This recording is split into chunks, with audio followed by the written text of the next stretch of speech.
Europe 1, 8h19, l'interview de Jean-Pierre Elkabbach est à suivre sur europe1.fr en vidéo. Votre invité ce matin, Marisol Touraine, ministre des Affaires sociales et de la Santé. Marisol Touraine, bonjour, bienvenue. Bonjour. Pour le PS, Villeneuve-sur-Lot, au-delà de l'affaire Cahuzac, est-ce que c'est une sanction, un choc ou une satisfaction? Et pour la politique du gouvernement? L'affaire Cahuzac est évidemment au centre de ce qui s'est passé dans cette circonscription qui était sa circonscription. Et je crois que nous devons rappeler toujours que pour faire face aux difficultés du moment, nous avons besoin à la fois de faire preuve de beaucoup de volontarisme, d'engagement, d'exemplarité, comme a dit le président de la République. Et nous avons aussi besoin que la gauche soit unie et rassemblée. Divisée, les Verts et le Front de gauche ont été pulvérisés d'ailleurs hier. Oui, l'unité de la gauche, surtout dans des périodes difficiles, est toujours nécessaire. Et quel enseignement ou signification politique vous donnez à cette élection ratée? Ça fait 8 échecs dans des élections partielles. C'est une circonscription particulière, une élection particulière avec un taux d'abstention important qui fait suite à une affaire retentissante. La leçon que j'en tire, c'est que l'exemplarité doit toujours être au rendez-vous. Une poussée de 10 points du Front National, on voit que vous êtes embarrassé. Hein, parce que les électeurs PS déçus de la politique ne sont pas allés voter. Non, il n'y a pas moins de 10 000. Il n'y a pas d'embarras. Et ils ont préféré le Front National qui est de moins en moins diabolique. Jean-Pierre Elkabbach, faire comme si l'affaire Cahuzac n'avait pas eu d'impact dans cette circonscription est totalement absurde et illusoire. Il va de soi que dans le lieu d'élection de l'ancien ministre, il va de soi que la faute de cet homme a porté très fort. Au-delà, l'exigence que nous avons, c'est de mettre en place une politique résolue qui apporte des résultats. Et au fond, c'est ça l'essentiel. J'entendais votre intervention pour annoncer ma venue. Il ne s'agit pas d'indiquer que tout va bien aujourd'hui, Jean-Pierre Elkabbach. À l'évidence, notre pays traverse une crise difficile. À l'évidence, nos concitoyens sont confrontés au chômage, à des enjeux de pouvoir d'achat. Et nous devons donc nous engager et dire quoi? Et dire que la mobilisation de tous permettra de sortir notre pays de l'ornière. Que pensez-vous quand il n'y a pas cette mobilisation, que vous la réclamez et que en face, vos électeurs eux-mêmes marche vers d'autres candidats, peut-être même le Front National, c'est ça qui est terrible. Le gouvernement est mobilisé et nous avons besoin de montrer comment des résultats peuvent être atteints qui permettront à notre pays d'aller de l'avant. En tout cas, nous mettons en place une politique qui doit nous permettre de renouer avec la croissance et de créer des emplois. Ce matin, Marisol Touraine, vous demandez de faire barrage au parti de Marine Le Pen, donc aux électeurs du PS, d'aller voter pour le candidat UMP. Oui, évidemment, il faut empêcher l'élection d'un candidat du Front National. La ligne socialiste n'a jamais varié sur ce point-là, contrairement aux interrogations, aux doutes qui peuvent s'exprimer à droite. Lorsque la situation réciproque apparaît, on sent que les leaders de l'UMP ont du mal à appeler à aller voter pour un candidat de gauche socialiste en l'occurrence.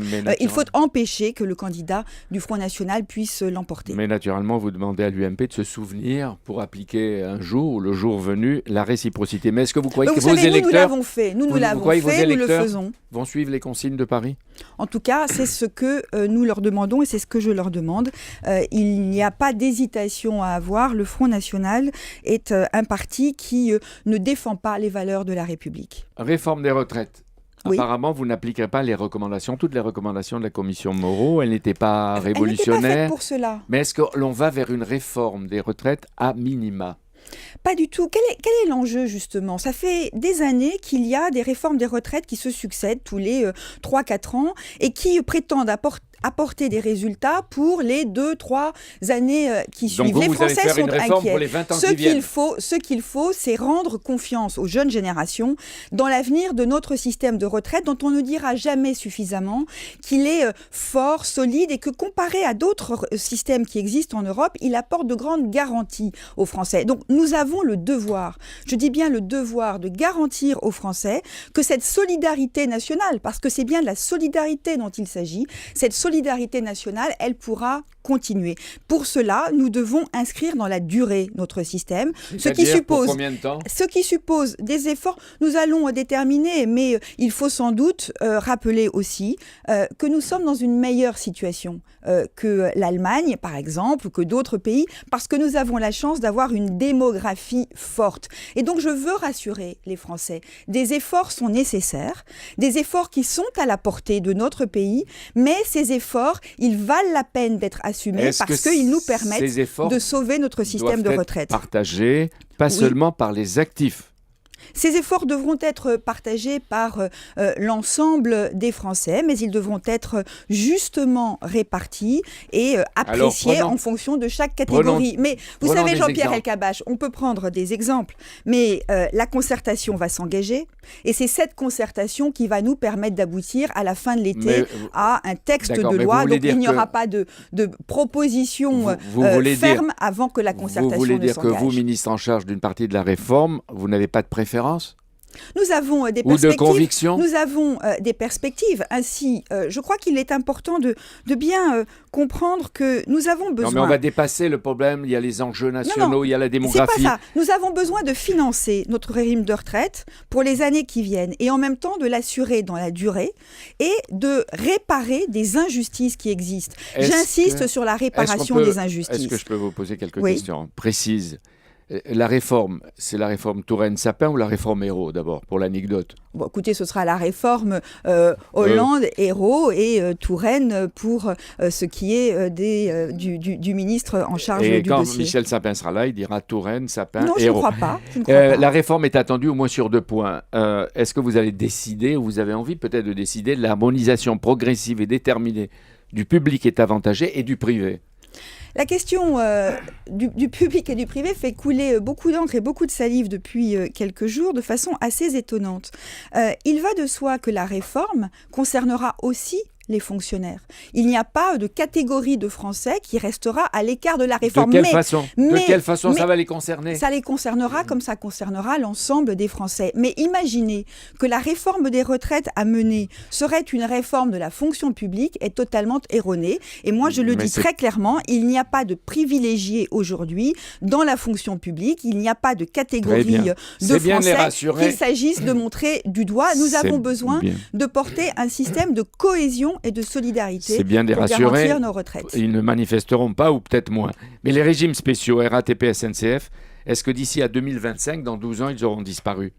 Les régimes spéciaux vont progressivement s'aligner pour ce qui est de la durée de cotisation sur le régime général et évidemment ceux qui y travaillent seront appelés à faire des efforts au même titre que l'ensemble des Français. Encore une fois, Jean-Pierre Elkabbach, il ne s'agit pas de dire que certains vont être, à l'écart de la réforme. Nous avons besoin d'une réforme qui rassemble l'ensemble des Français. Est-ce que le recours systématique à la concertation aux commissions n'aboutit pas ou n'aboutira pas au plus petit dénominateur commun, c'est-à-dire à une forme de statu quo ? Vous savez, c'est le gouvernement qui prend la responsabilité de présenter un texte sur les retraites. On a vu en 2010 que l'absence de concertation avait abouti au refus de la réforme.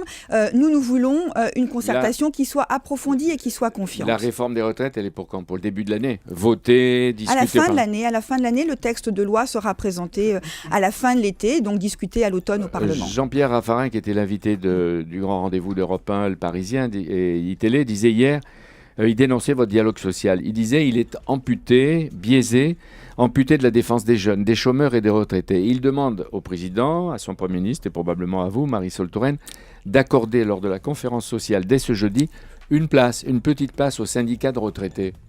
Je trouve assez étonnant de la part de Jean-Pierre Raffarin de faire cette proposition. Nous avons des représentants. Les organisations syndicales, les partenaires sociaux portent des intérêts qui ne sont pas uniquement des intérêts catégoriels. Et on se dit que peut-être Jean-Pierre Raffarin aurait dû prodiguer ses conseils à la majorité de l'époque il y a quelques années. Et dans l'affaire Tapis Crédit Lyonnais, il dit qu'il y a une campagne orchestrée dont la cible est toujours Nicolas Sarkozy. Est-ce que c'est faux ? la justice fait son travail et pour ce qui concerne le gouvernement, nous laissons avec sérénité faire son travail à la justice. Nous n'avons pas de jugement à porter, ça relève de la justice. Bien sûr, et quand l'opposition est persuadée, c'est ma dernière remarque, qu'il y a une stratégie pour salir les années Sarkozy, c'est encore Raffarin qui le dit, et déstabiliser l'ex-président pour le cas où il aurait la tentation du comte de Monte Cristo. Notre volonté à nous, c'est de répondre aux préoccupations des Français, pas de regarder dans le rétroviseur. Oui, ni dans l'avenir. Oui, si, regarder l'avenir pour aider et soutenir les Français. Merci à vous d'être venu. Merci Marisol Touraine, merci Jean-Pierre Elkabbach.